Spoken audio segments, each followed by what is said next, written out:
Hey, hello, you're stuck in traffic with Wolf Gorlick. A few minutes riffing on IT and IT security. Today, looking at the information disclosure that happened with the website TheLadders.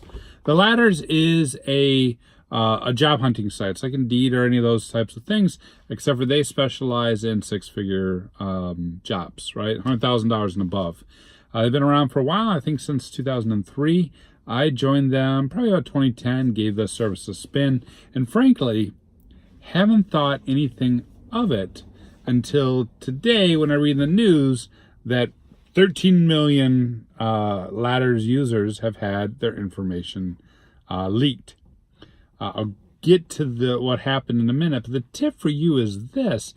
Have you considered the amount of information you've given to previous websites? Do you have some process in place personally to protect you to remove that information? I know I personally am wishing that I'd deleted my account off TheLadders after I stopped using it, and I'm wondering what's been in it for the past 10 years.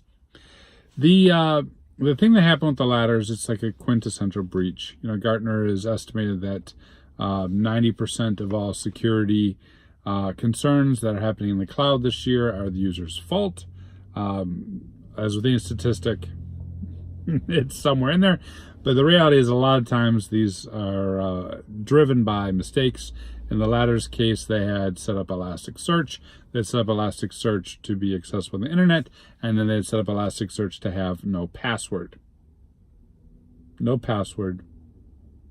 Internet accessible.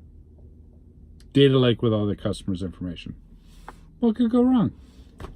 This was found, this was identified. You could search and query for anybody. TechCrunch reached out to TheLadders. TheLadders identified that and verified it and have since addressed it by putting in place restrictions. So if you're using ElasticSearch, please, IP address restrictions, usernames, passwords, the basics.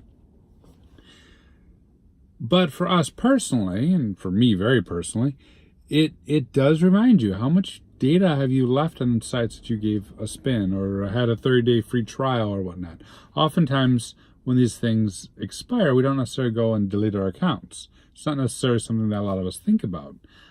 It is something that I think we do need to get in the habit of, because as websites persist for a very long time and move data to, Elastic Lake data lakes, ElasticSearch data lakes, we do have exposure.